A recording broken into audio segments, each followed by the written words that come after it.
दुसरीकडे शेतकरी संपामुळे ठप्प असलेल्या राज्यभरातल्या बाजार समित्या आता हळूहळू पूर्वपदावर येऊ लागल्यात। नाशिकमध्ये आज कृषी उत्पन्न बाजार समितीमध्ये कालच्यापेक्षा आवक वाढली, मात्र अजून लिलावांना सुरुवात झाली नाही।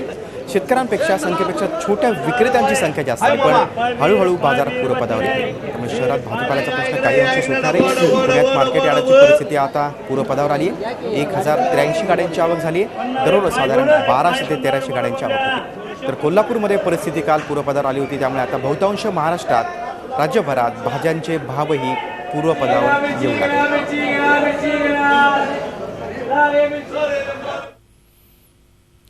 नाशिकमध्ये बाजार समितीत पुन्हा एकदा भाजीपाल्याची आवक वाढू लागली आहे। नाशिककरांची कोंडी सुटायला मदत होते।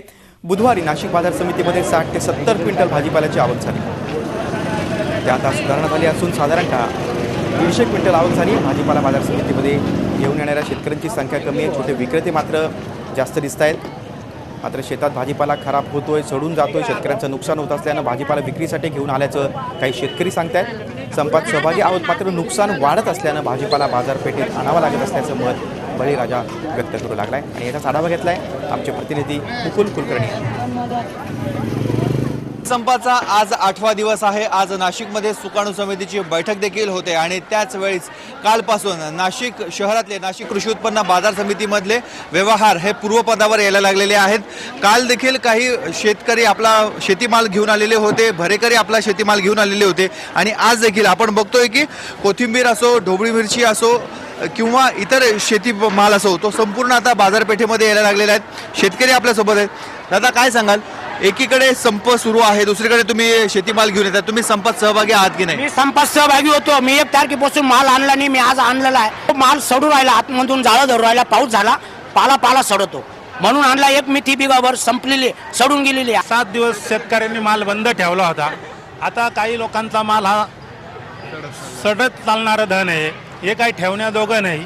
त्याच्यामुळे तो ग्राहक कमी दराने का होईना मार्केटमधून आणून विकून त्याचे पैशाचा मोबदला तयार करतो आणि 2 रुपये मिळवतो। याच्यात त्यांची काही चूक नाही, पण त्यांनी पण 8 दिवस पाठिंबा दिला, त्याबद्दल मी शेतकऱ्यांचे आभार मानतो आणि या सरकारचा निषेध करतो। एकंदरीत आपण बघतोय की शेतकऱ्यांनी जो काही संप पुकारलेला होता, 8 दिवस संप पुकारलेला होता, आजही संप चालू आहे।